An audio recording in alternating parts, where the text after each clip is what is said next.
So, I mean, given that, then you really kind of, I think when you're in an environment like that, how people relate to each other is very different. It's not like a boss and employee. Of course. You know what I mean? Because it's a labor of love. Yeah, yeah. So I don't know. I think it's more of an adventure. We say, okay, here's this difficult project like Beijing, California. This play is very controversial. People have walked out every single time we've read it. People have gotten angry every single time. Sparks incredible amount of intellectual debate. In fact, you know, TBA, which is, I don't know if you know TBA. I do. Yeah. Brad Erickson, the executive director, called it one of the most intellectually provocative works he's seen in years. And I can understand why. So let's step back for a second. What is Beijing, California? Oh, you know, it's funny. Beijing, California was first called Saigon, California. And it started out as a joke between me and Paul. Paul and I have a... Paul is the playwright. Paul playwright. Yes. Yeah. And Paul and I have a 12-year history of doing theater together. He directed actually my first play. And then we just kept a, you know, a dialogue since. But Saigon, California started out as a joke. And Paul just showed me this. He said, oh, what if, you know, Vietnam had won and the U.S. became a third world country? And I just laughed at that. And I said, oh, here's what would happen. And I started riffing off of that joke. You know? And then it's so funny because a few weeks after that, Paul actually only meant the play to be like a short play. It had 3 characters. And then after a few weeks, I looked at Paul and I said, you know, Paul, I think this is a big idea. I think it is huge. And I actually suggested to him a certain way of developing it, which is using a technique from Stan Lai of Taiwan. I don't know who, you know, do you know who Stan Lai is? Tell us more. Stan Lai is internationally renowned and recognized as the father of Taiwanese modern drama. And just an incredible artist. And I worked with him as a coordinator for a project in UC Berkeley. And what he does is he doesn't write the script, he writes out scenes. I see. And then it's like jazz, you know. He says he gets the actors and then they just play around with it. And then slowly he pieces it together. I see. Yeah. Wow, so it started with improvisation. Yeah. And then, does he actually put it down as a script or no? Yeah, yes. Sometimes all the words make it, sometimes none of the words make it. But what it is it's a real community process. Right.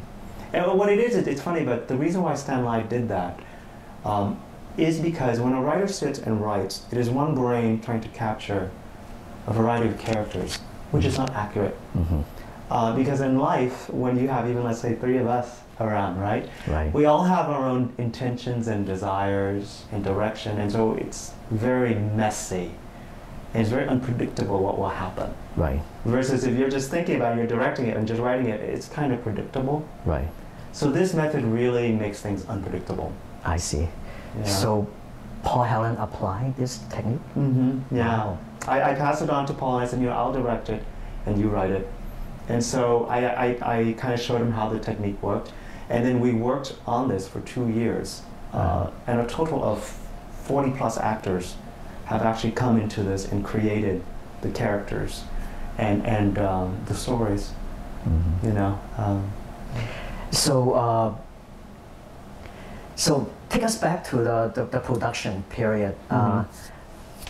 Tell us anything that is interesting that along the way when 40 people happen. Did it work? Part of it work? Part of it doesn't work? Anything inspire? I'm sure a lot of things inspired to the latest copy of Beijing, California. Oh yeah. Well, even the title. It went from Saigon to Beijing because at a reading somebody said, you know, this is a great story, but I do not believe that Vietnam would be in that place. I think China though could. And so that was for us a big turning point for the script. Another turning point for the script was when we understood it was all about money. But not money in terms of people want money, but in terms of people do not see how money affects our behavior in very subtle ways. It affects who we love. It affects how we think about family. It affects whether we are individual and we think that we are important, or that we think that we should actually be more modest and try to help people who are our relatives. Right. So that was real, and I think that's what people have responded to. They've been like, you know what, Beijing, California could have very easily been a revolutionary piece, but we avoided that and we made it a study. You know? So I'm aware of that. There are three parts. Yeah. So which part deal with power, which part deal with money? All three are? Actually, all three. And each section kind of answers the questions posed by the first section. And I think this play every time has sparked incredible discussion. Like it's the kind of play after you watch it, you're like, oh, you know. You know, and you know, like for example, the first play is kind of like trying to understand how money could actually collapse the United States, and to understand how perhaps our fiscal policy right now could actually lead to our demise in a few decades. Right.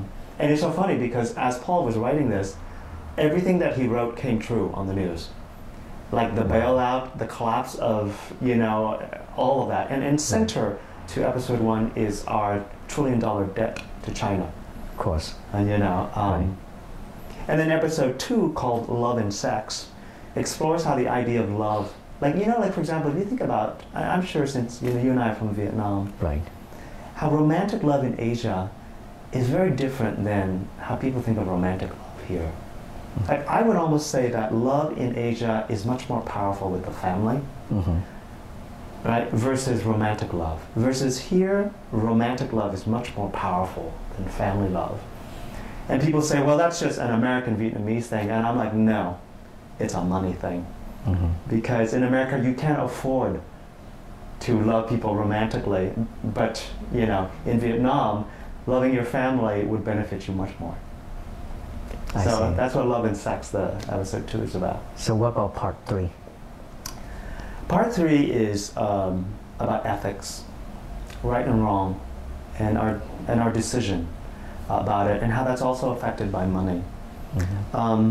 Like maybe a small observation is, for example, in America, being honest and expressing yourself and having integrity is a very central thing to identity. You know. Versus, you know, in Vietnam, you're taught to nhịn, right? That word, to bear it, as a sign of respect, you know, to people. That's kind of much more powerful in Vietnam or Asia. And everybody says, well, you know, that's an Asian thing versus that's a you know, an American thing. And we went, no, that's a money thing, because here you can't afford to piss off a lot of people with your own opinions, right? And not nhịn. And still be economically viable. But in Vietnam or in a third world country, if you piss somebody off by saying the wrong thing, the consequences are much more dire. I see. So for the audience, what would you like the audience to take away after seeing Beijing, California? Well, you know what, I'd like for them to think about themselves as Americans and what it is that perhaps Americans are doing to other people that we don't exactly realize. Because the project also really started because we wanted to show, you know, how, to show what it is that Americans do because of its imperial policy, what it did to people in Vietnam. For example, you know, or what it did to people, or doing to people now in Iraq or Baghdad. Coming over there and thinking that we're doing a great thing, but what actually are we doing when we step on in somebody's home and we have bigger guns than they are, and they have to ask us in our language if they can go through their neighborhood? What does that do to them as a people? Of course, we're like, oh, we're doing good things. I'm here to, well, it gets very tricky psychologically. And so, you know, I like people to think about that, but then I also like people to think about, you know, their values and what it is that they can afford versus maybe somebody else cannot afford.